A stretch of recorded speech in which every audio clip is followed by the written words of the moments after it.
संस्कृत सुभाषित। भाषा सुमुख्या मधुरा दिव्या गीर्वाण भारती, तस्यां हि काव्यं मधुरं तस्मादपि सुभाषितम्। अर्थात भाषेमध्ये सर्वाधिक मधुर भाषा गीर्वाण भारती म्हणजेच देवभाषा संस्कृत होय।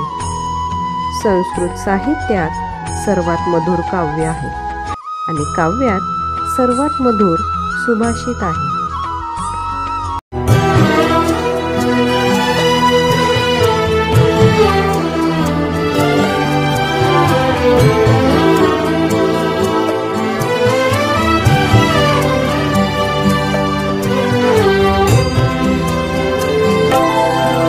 तू बुद्धि दे, तू तेज दे, नवचेतना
विश्वास दे।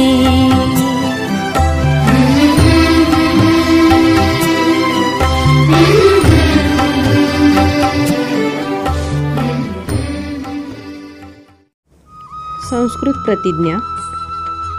भारतो मम देशोऽयं भारतीयाश्च बान्धवाः परानुरक्तिरस्मिन् मे देशेऽस्ति मम सर्वदा। समृद्धा विविधाश्चास्य या देशस्य परम्पराः सन्ति ताः प्रतिमे नित्यम् अभिमानोन्नतं शिरः।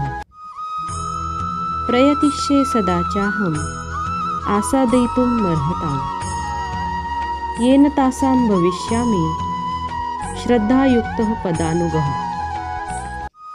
सम्मानयेयं पितरौ वयोज्येष्ठान् गुरुंस्तथा सौजन्येनैव वर्तेय तथा सर्वैरहं सदा। स्वकीयेन हि देशेन स्वदेशीयैश्च बान्धवैः एकान्तनिष्ठम् आचारं प्रतिजाने हि सर्वथा। एतेषामेव कल्याणे समुत्कर्षे तथैव च नूनं विनिहितं सर्वं सौख्यमात्यन्तिकं मम। जयतु भारतम्। गोवा गोपराष्ट्र, गोवराष्ट्र असे नाव असलेले भारतातील सर्वात छोटे राज्य आहे गोवा। गोवा राज्याला एक अलौकिक असा सांस्कृतिक वारसा लाभलेला आहे। सांस्कृतिक एकात्मता आणि सामाजिक ऐक्य या मूल्यांची सांगड घालणारे भारतातील हे राज्य आहे।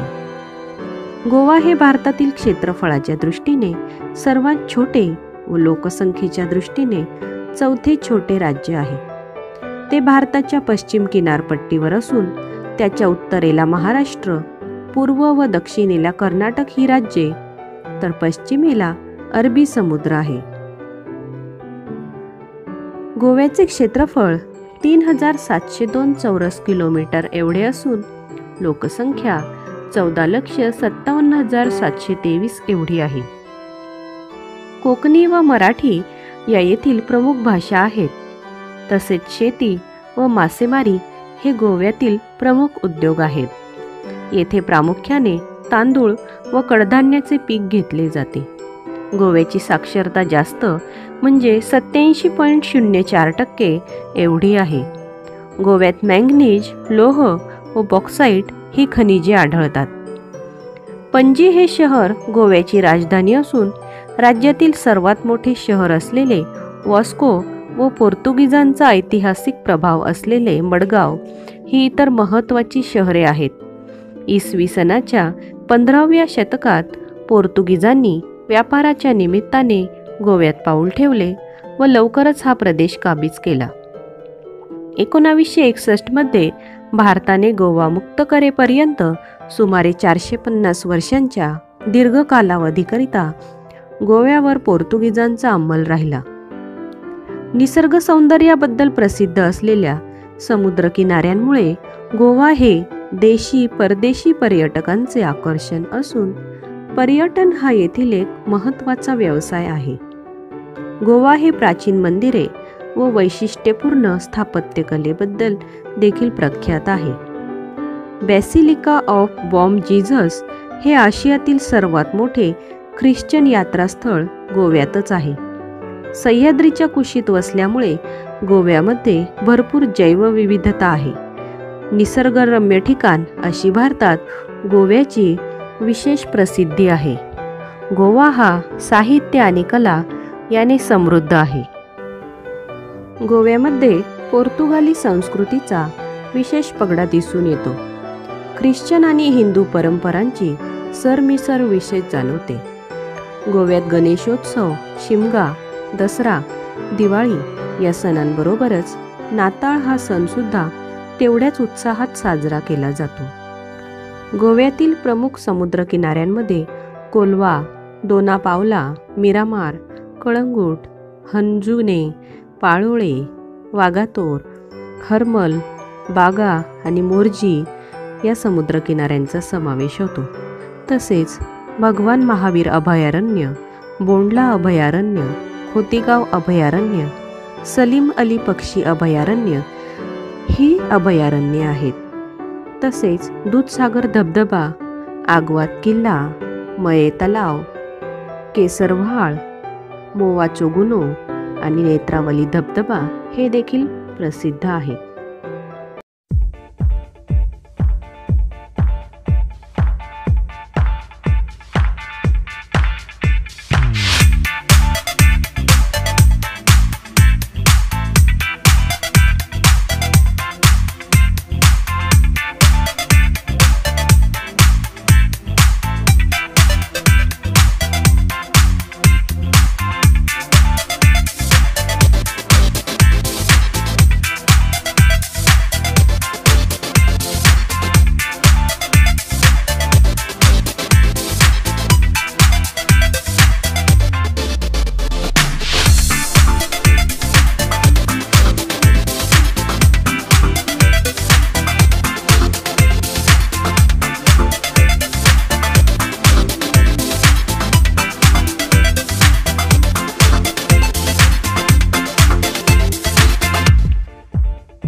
मुलांसाठी प्रेरणादायी सत्यकथा. सध्या या स्पर्धेच्या युगामध्ये 10वी 12वी नंतर हवं असलेलं कॉलेज, हवी असलेली स्ट्रीम यासाठी तुफान स्पर्धा असते. या स्पर्धेत मानसिक आणि शारीरिक ताण हा येतोच येतो. त्यावर मात करून या स्पर्धेत आपलं स्थान टिकवण्याची एक वेगळी स्पर्धा सुरू असते. तर आज आपण अशा व्यक्तीला भेटणार आहोत ज्याने आपल्या शारीरिक व्याधींवर मात करत कॅट परीक्षेत अव्वल कामगिरी करून लखनौच्या इंडियन इन्स्टिट्यूट ऑफ मॅनेजमेंटमध्ये तो दाखल झाला आहे. आणि हा विद्यार्थी आहे यश अवधेश गांधी. यश सध्या मुंबईमध्ये राहतो आणि त्याला सेरेब्रल पाल्सी, डिस्लेक्सिया आणि डिसर्थिया हे लोकोमोटिव्ह डिसऑर्डर आहे.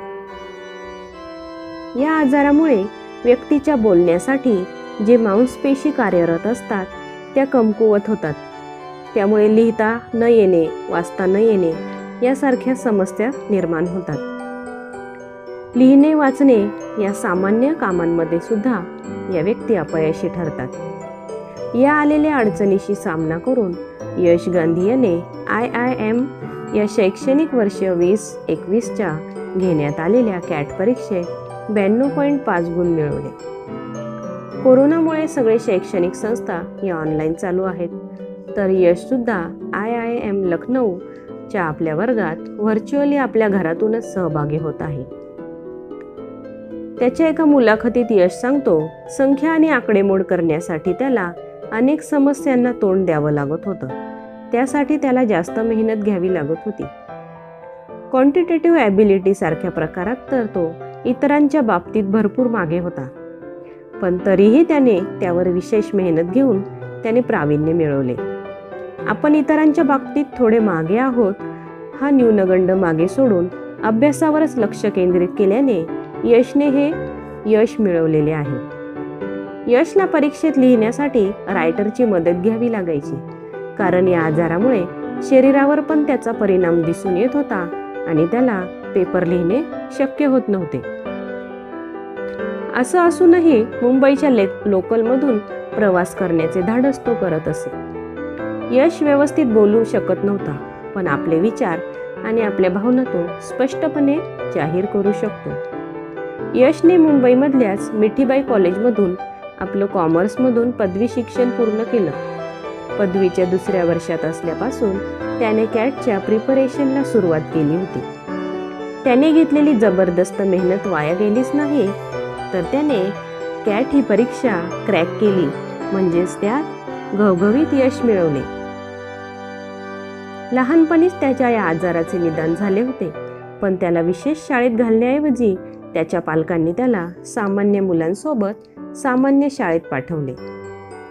यामुळे स्पर्धेत इतरांच्या बाबतीत आपण कमी आहोत हा न्यूनगंड त्याने खूप मेहनत करून घालवावा अशी त्याच्या आईबाबांची इच्छा होती आणि हे त्याने स्वतः सिद्ध करून देखील दाखवले.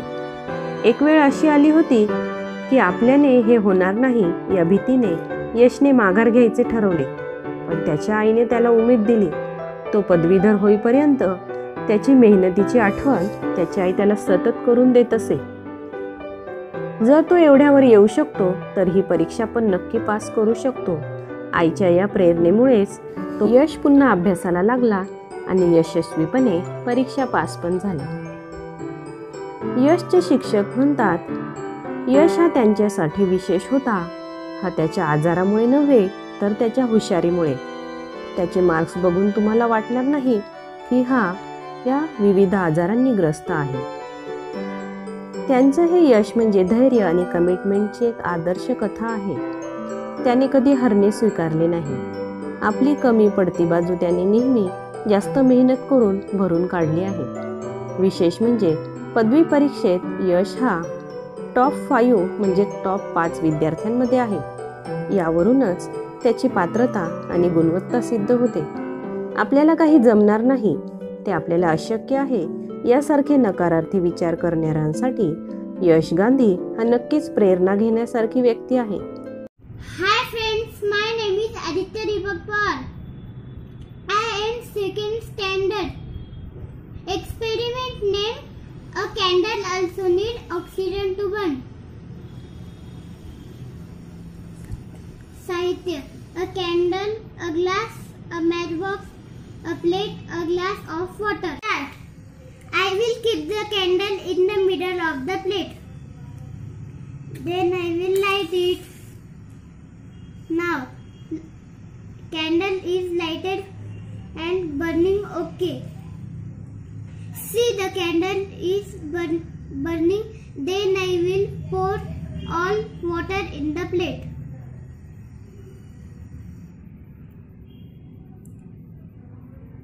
Then I will put a glass on the candle.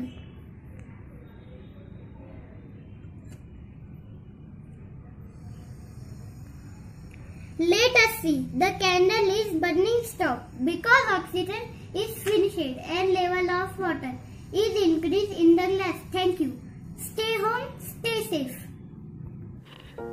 राष्ट्रसंत म्हणून मान्यता पावलेले तुकडोजी महाराज यांची आज माहिती पाहणार आहोत. राष्ट्रसंत तुकडोजी महाराज यांचे मूळ नाव माणिक बंडोजी इंगळे असे होते. त्यांचा जन्म 30 एप्रिल 1909 रोजी यावली, जिल्हा अमरावती येथे झाला. त्यांच्या आईचे नाव मंजुळाबाई तर वडिलांचे नाव बंडोजी असे होते. तुकडोजी महाराज हे आधुनिक काळातील महान संत होते. आडकोजी महाराज हे त्यांचे गुरु. त्यांनी त्यांचे मूळचे माणिक हे नाव त्यांचे गुरु आडकोजी महाराज यांनी बदलून तुकडोजी असे केले. विदर्भात त्यांचा विशेष संचार असला तरी महाराष्ट्रभरच नव्हे तर देशभर हिंडून ते आध्यात्मिक, सामाजिक व राष्ट्रीय एकात्मतेचे प्रबोधन करीत होते. एवढेच नव्हे तर जपानसारख्या देशात जाऊन त्यांनी सर्वांना विश्वबंधुत्वाचा संदेश दिला. सन 1942च्या भारत छोडो आंदोलनादरम्यान काही काळ त्यांना अटक झाली होती. आते है नाथ हमारे हे त्यांनी रचलेले पद या काळात स्वातंत्र्य लढ्यासाठी स्फूर्तिगान ठरले होते. भारत हा खेड्यांचा देश आहे हे लक्षात घेऊन ग्रामविकास झाला की राष्ट्राचा विकास होईल अशी तुकडोजी महाराजांची श्रद्धा व विचारसरणी होती. समाजातल्या सर्व घटकांतील लोकांचा उद्धार कसा होईल याविषयी त्यांनी अहर्निश चिंता केली. ग्रामोन्नती व ग्रामकल्याण हा त्यांच्या विचारसरणीचा जणू केंद्रबिंदूच होता. भारतातील खेड्यांच्या स्थितीची त्यांना पुरेपूर कल्पना होती. त्यामुळे त्यांनी ग्रामविकासाच्या विविध समस्यांचा मूलभूत स्वरूपी विचार केला व त्या समस्या कशा सोडवाव्यात याविषयी उपाययोजनाही सुचवली. या उपाययोजना त्यांच्या काळात तर उपकारकच ठरल्या, पण त्यानंतरच्या काळालाही उचित ठरल्या. अमरावतीजवळ मोजरीच्या गुरुकुंज आश्रमाची स्थापना हे तुकडोजींच्या आयुष्यातील जसे लक्षणीय कार्य होते, त्याचप्रमाणे ग्रामगीतेचे लेखन हाही त्यांच्या जीवन कार्यातील अत्यंत महत्त्वाचा टप्पा आहे. ग्रामगीता ही जणू तुकडोजी महाराजांच्या वाङ्मय सेवेची पूर्तीच होय. स्वतःला ते तुकड्यादास म्हणत, कारण भजन म्हणताना ते जी भिक्षा घेत त्यावरच आपण बालपणी जीवन कंठिले ह्याची त्यांना जाणीव होती. खेडेगाव स्वयंपूर्ण कसे होईल याविषयी जी उपाययोजना तुकडोजी महाराजांनी सुचवली ती अतिशय परिणामकारक ठरली.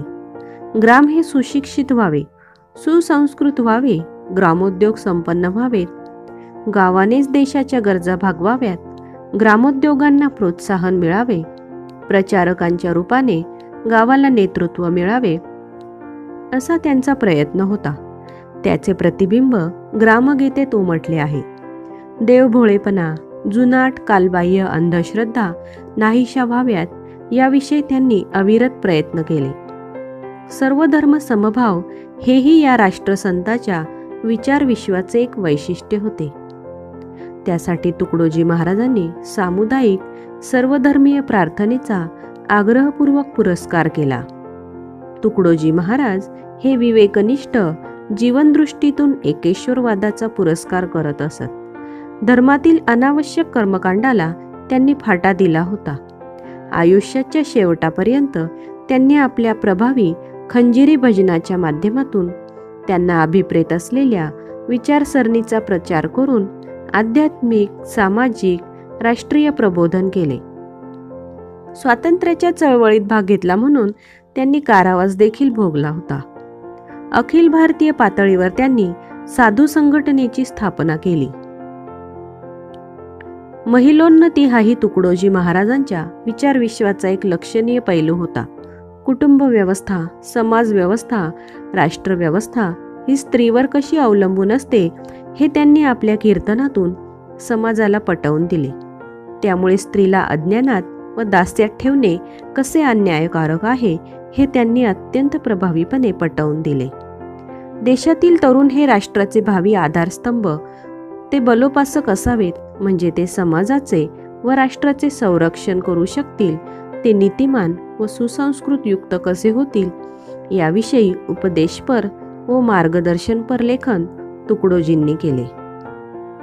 ऐहिक व पारलौकिक यांचा सुंदर समन्वय तुकडोजी महाराजांच्या साहित्यात झाला आहे. त्यांनी मराठीप्रमाणेच हिंदी भाषेतही विपुल लेखन केले. आजही त्यांचे हे साहित्य आपल्याला मार्गदर्शन करीत आहे. यावरून त्यांच्या साहित्यात अक्षरवाङ्मयाची मूल्ये कशी दडली आहेत याची सहज कल्पना येईल. राष्ट्रपती भवनात झालेले त्यांचे खंजिरी भजन ऐकून राष्ट्रपती राजेंद्र प्रसाद यांनी तुकडोजी महाराजांना राष्ट्रसंत म्हणून संबोधले होते. तुकडोजी महाराजांचे महानिर्वाण आश्विन कृष्ण पंचमी शके 1890 म्हणजेच 31 ऑक्टोबर 1968 रोजी झाले.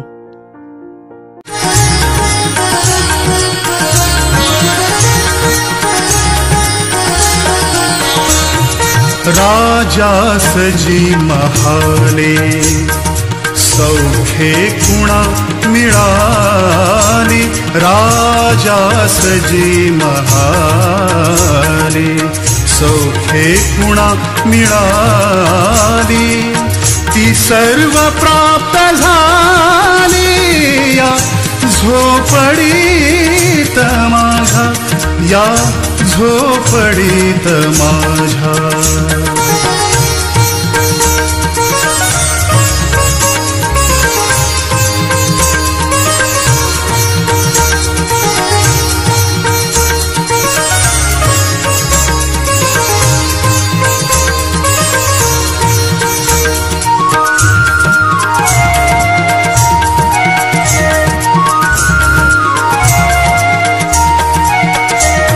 महाली मऊ बिछाने कंदील श्यामदाने, महाली मऊ बिछाने कंदील श्यामदाने, आम्हा जमीन माने या झोपडीत माझ्या, आम्हा जमीन माने या झोपडीत माझ्या. भूमीवरी पडावे ताऱ्यांकडे पहावे, भूमीवरी पडावे ताऱ्यांकडे पहावे, प्रभु नाम नित्य गावे या झोपडीत माझ्या, या झोपडीत माझ्या.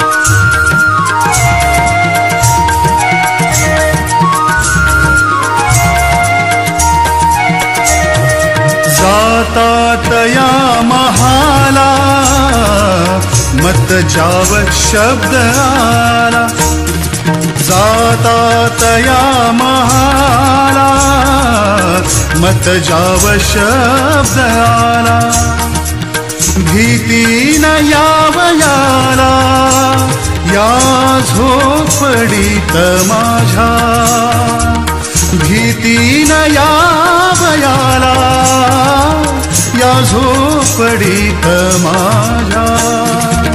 पहारे आणि तिजोऱ्या त्यातूनी होती चोऱ्या पहारे आणि तिजोऱ्या, त्यातूनी होती चोऱ्या, दारास नाही दोऱ्या, या झोपडीत माझ्या, या झोपडीत माझ्या.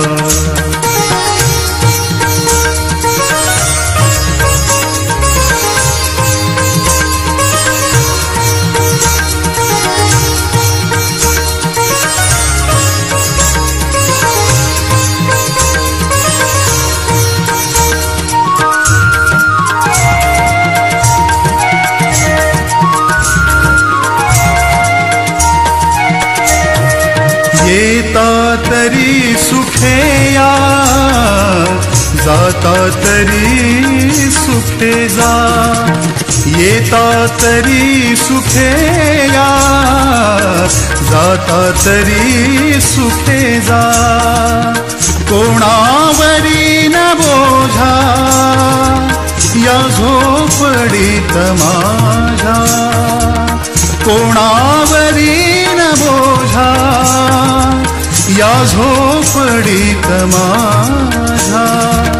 पाहुनी सौख्य माझे देवेंद्र तोही लाजे, पाहुनी सौख्य माझे देवेंद्र तोही लाजे. शांती सदा विराजे या झोपडीत माझ्या, या झोपडीत माझ्या.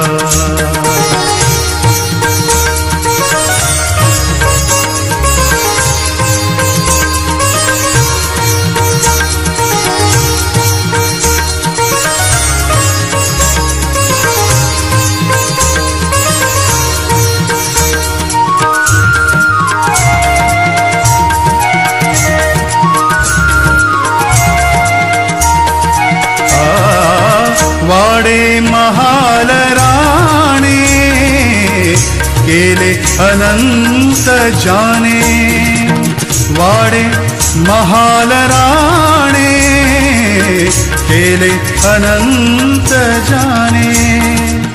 तो राहतो सुखाने या झोपडीत माझ्या, तो राहतो सुखाने या झोपडीत माझ्या. तुकड्या मतीस पुरावी पायी तुझ्या रमावी, तुकड्या मतीस पुरावी पायी तुझ्या रमावी. मूर्ती तुझी राह